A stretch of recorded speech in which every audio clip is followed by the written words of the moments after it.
Hola, el día de hoy vamos a hablar acerca de la diabetes mellitus. Mi nombre es Kelly Selma. En este video podrás encontrar información acerca de su definición, epidemiología, etiología, fisiopatología, cuadro clínico, diagnóstico, tratamiento nutrimental, entre algunos otros datos muy interesantes. Empecemos por definir a la diabetes. Esta es una enfermedad crónica que afecta la forma en la que el cuerpo convierte los alimentos en energía. Se produce cuando el nivel de glucosa en sangre, o también llamado azúcar, es demasiado alto. Algunos autores mencionan que hay 4 tipos, algunos mencionan que hay 3. Yo creo que esto sería más bien un poco a debate. Ahorita te voy a explicar por qué. Las que yo considero, y algunos autores también, es la diabetes tipo 1, tipo 2 y la gestacional. Más adelante te las seguiré definiendo poco a poco. La cuarta que no mencioné es la prediabetes y en esta consiste, te la voy a contar un poco más a detalle más adelante, pero esta consiste en que tus niveles de glucosa son altos, pero no tan altos para llamarse diabetes. Entonces yo lo considero más como que es un foco de alerta, porque que tengas prediabetes no significa que te vaya a dar diabetes. Entonces yo no lo considero como que sea un tipo de diabetes. En la diabetes mellitus tipo 1, conocida también como diabetes juvenil o diabetes insulinodependiente, es una afección crónica en la que el páncreas produce poca o ninguna insulina por sí mismo. Esta es una reacción inmunitaria. En la diabetes tipo 2, el cuerpo se vuelve resistente a la insulina o no produce la suficiente. En la diabetes gestacional, esta ocurre durante el embarazo, pero puede desaparecer o no después de que el bebé nace. Para poder entender un poco mejor el tema de la diabetes, vamos a empezar a definir algunos términos para que quede más claro. Empecemos con la glucosa. Esta es la principal fuente de energía de las células que forman los músculos y otros tejidos. Provienen de 2 principales fuentes, que son los alimentos y el hígado. Esto quiere decir que nosotros también la producimos. Se absorbe en el torrente sanguíneo, en donde ingresa en las células con la ayuda de la insulina. El hígado la elabora y la almacena. Cuando los niveles de glucosa son bajos, el hígado convierte el glucógeno almacenado en glucosa y así mantiene tu nivel de glucosa dentro de un nivel normal. Por otro lado, tenemos la insulina, que te lo mencioné en la diapositiva anterior. Esta es una hormona que se produce en el páncreas. Regula los niveles de glucosa en sangre, glucosa o azúcar en sangre, permite que las células utilicen glucosa como energía, ayuda a reducir los niveles de azúcar o glucosa en sangre y es esencial para el metabolismo de los carbohidratos. La epidemiología de la diabetes, a nivel mundial, la prevalencia global de diabetes resultó de un 8.5. Alrededor de 463 millones de adultos entre un rango de edad de 20 a 79 años tiene diabetes. Esto representa un 9.3% de la población mundial en este rango de edad, con una prevalencia que fue el grupo entre los 65 y 80 años con un 15.7%. Y a nivel México, en el 2021, señaló que 12.400.000 personas padecen diabetes. Y cerca del 90 al 95% de las personas con diabetes tiene el tipo 2 y cerca del 5% tiene el tipo 1. Esto nos quiere decir que la tipo 2 es más frecuente. La etiología de la diabetes, la insulina es una hormona producida por el páncreas para controlar el azúcar en la sangre. La diabetes puede ser causada por muy poca producción de insulina, resistencia a la insulina o ambas, que es como te lo estuve mencionando, que hay diferentes tipos. Aquí te estoy mencionando una vez más la prediabetes, sin embargo, yo en lo personal no considero que sea un tipo de diabetes, sino un factor de riesgo, pero algunos autores y médicos sí lo consideran como el 4.º tipo de diabetes. Y los factores de riesgo son tener sobrepeso, tener 45 años o más, tener antecedentes heredofamiliares, que estos son padre o hermanos con diabetes tipo 2, realizar actividad física nula o poca, menos de 3 veces a la semana, haber tenido alguna vez diabetes gestacional durante el embarazo, y la raza y el grupo étnico también son factores. Los afroamericanos, hispanos o latinoamericanos, los indioamericanos, los isleños del Pacífico y algunos asiatoamericanos tienen un riesgo más alto. La raza y el grupo étnico tiene mucho que ver con los factores de riesgo para tener diabetes y esto se debe gracias a la genética. Los hispanos o latinos tienen genes que aumentan las posibilidades de presentar diabetes tipo 2.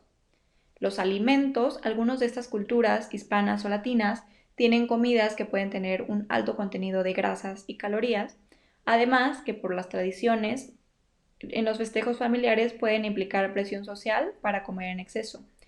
Y, por según su cultura, negarse a comer algo podría interpretarse como ser descortés o grosero.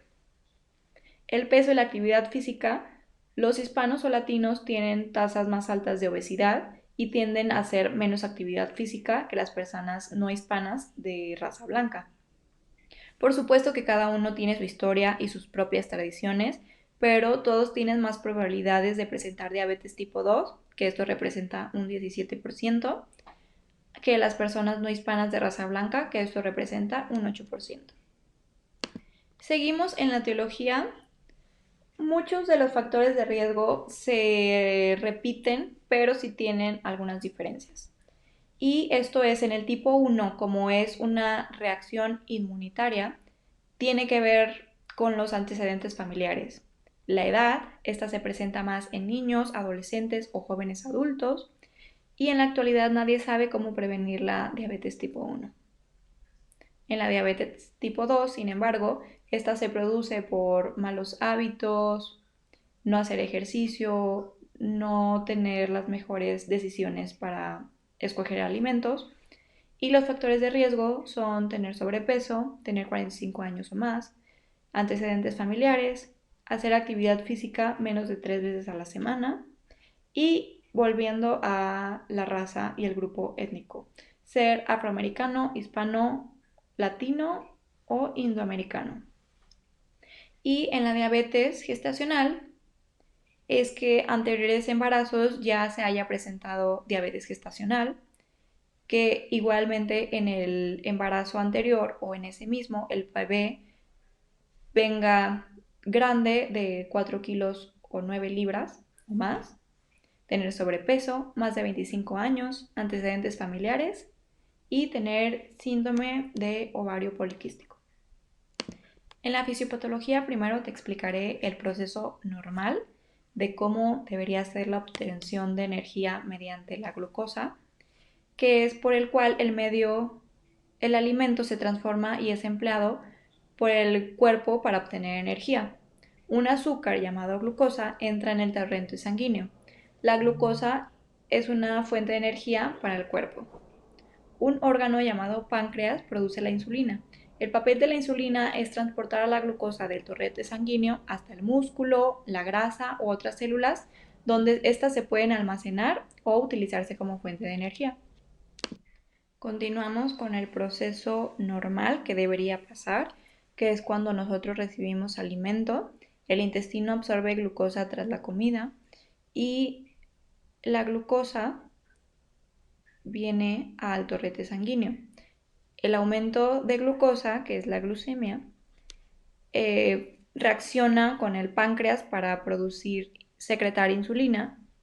El páncreas secreta insulina y esta puede disminuir a la glucosa en el torrente sanguíneo. Este es un proceso, es un circuito de realimentación. Esto pasa una y otra vez. En conclusión, el páncreas libera insulina en el torrente sanguíneo. La insulina circula y permite que el azúcar entre a las células. La insulina reduce la cantidad de azúcar presente en el torrente sanguíneo. A medida que el nivel de glucosa sanguínea baja, también lo hace la secreción de insulina del páncreas.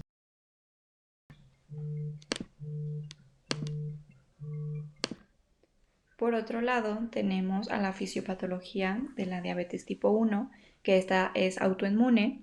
Las células del sistema inmunitario destruyen a las células beta, que estas son propias del sistema inmune. El páncreas las células beta producen poca o nula insulina. Es por eso que necesitan insulina. Es por eso que se inyectan insulina. Y aquí tenemos un exceso de glucosa en sangre y nos falta insulina. La falta de insulina para regular la glucosa en sangre. La diabetes tipo 2 que se puede dar por malos hábitos, malas elecciones de alimentos, embarazo, entre otros tipos. Esta menciona que tiene una falla en el receptor de la insulina, que es en el páncreas, ese receptor. Falla del páncreas y de la producción de insulina y esta no la produce suficiente o no la usa de una manera correcta.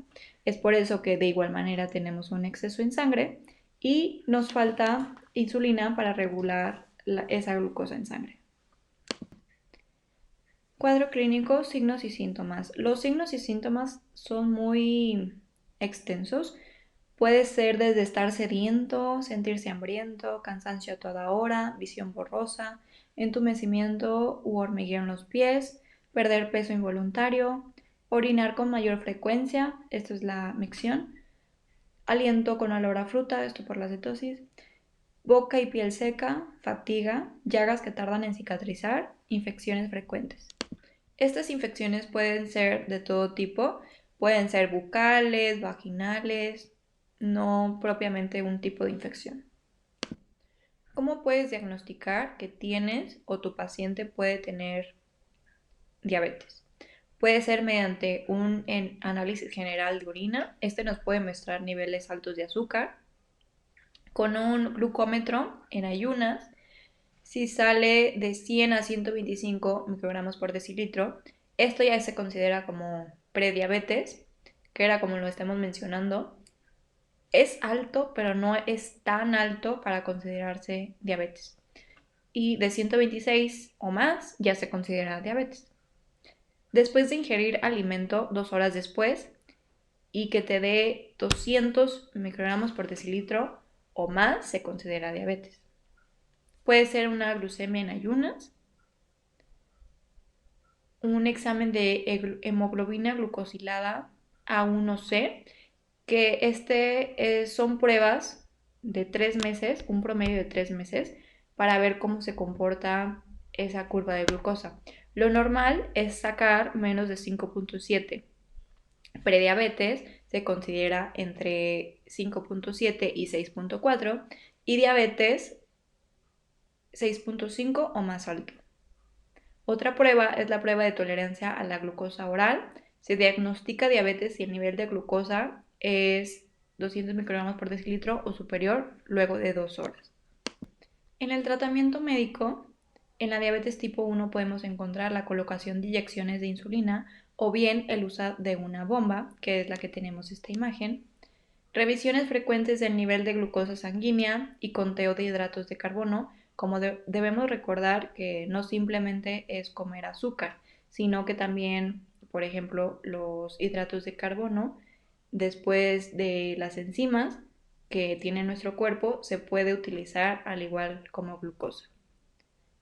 O bien un trasplante de páncreas o de células de los cistoles puede ser una opción para algunos pacientes.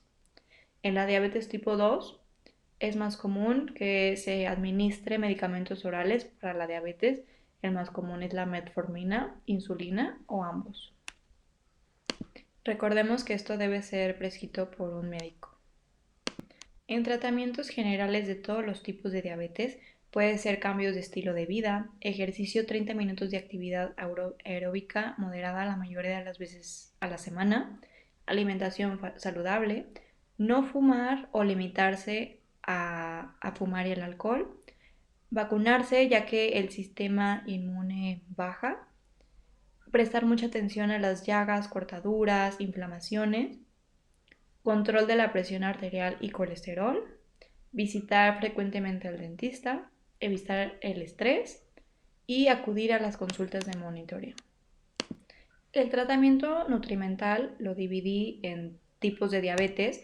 Aquí en el tipo 1 encontramos que la ingestión dietética recomendada es del 50 a 60% del total de energía y que estas provengan principalmente por carbohidratos no simples, que sean más complejos para evitar los picos de insulina. Las proteínas del 10 al 20% total de la energía, las grasas de 20 al 30% total de la energía, frutas y verduras en especial de la vitamina C, ya que la glucosa y la vitamina C se puede decir que compiten para cuál se absorbe primero. Entonces es importante que consumamos frutas y verduras con este tipo de vitamina. Distribuir comidas en pequeñas porciones y alimentos ricos en fibra. Por otro lado, en la diabetes tipo 2 solamente cambia los porcentajes de adecuación. Aquí nos dicen que de hidratos de carbono es del 55 a 65% de energía. Deben incluirse principalmente polisacáridos. En las proteínas del 12 al 16% total de la energía. Y en los lípidos el 30% total de la energía. Tratamiento nutrimental, volviendo hablando en general, sería frutas y verduras, en especial las que tengan vitamina C, distribuir comidas en pequeñas porciones, control de porciones, alimentos ricos en fibra, incorporar el consumo de alimentos con bajo índice glucémico, porque a largo plazo promueve el incremento de las lipoproteínas de alta densidad, que estos son el HDL. Hidratos de carbono provenientes de almidones, previene la disminución de las LDL, promueve el incremento de la sensibilidad de la insulina y el mantenimiento o la disminución de peso. Evitar azúcares añadidos, suficiente agua, revisar los sellos de los alimentos, optar por alimentos que no tengan sellos y consumir varios tipos de grupos de alimentos en las comidas. Este último punto me refiero a que no solamente tenga un grupo de alimentos, por ejemplo, que no solamente tenga carbohidratos, sino que en ese mismo tiempo de comida también tenga lípido o también tenga proteína, que sea muy completo en cada comida. Y esto para evitar picos de insulina. Los alimentos recomendados para personas que tienen diabetes son los granos enteros, especialmente la avena, pan, pasta y arroz integrales, frutas y verduras que no estén muy maduras y la persona adecuada. Estas frutas son las que tienen muy bajo índice glucémico, las manzanas, fresas, arándanos, pescados, leguminosas, garbanzos, lentejas, frijoles, que son una rica fuente de fibra y proteína, y optar por utilizar aceite de oliva extra virgen. Aquí tenemos una infografía de algunas opciones de índice glucémico en las frutas. Muchos pacientes y por su médico, al igual que les prohíben las frutas o les tienen mucho miedo a que se les vaya a subir demasiado el azúcar, sí puede pasar, pero es por eso que optamos por la porción recomendada, elegir en la mayor optimización de la fruta. Esto quiere decir que no esté muy madura para que no esté tan dulce y optar por las que tienen bajo índice glucémico. Esto quiere decir que un diabético no puede consumir sandía. Esto es falso. Puede consumirla según las recomendaciones que ya hemos estado mencionando. Algunos médicos prohíben las frutas debido al índice glucémico, pero no es lo mismo comerte un jugo de naranja a comerte la naranja con la fibra, con los gajitos y acompañarla de unas nueces o yogur, otros diferentes grupos de alimentos, donde el pico de insulina tarde más en subir y no simplemente se dispare como en un jugo de naranja. No hay alimentos malos, simplemente hay que escoger mejores opciones y consumir la porción recomendada. Estas son mis fuentes bibliográficas. Muchas gracias.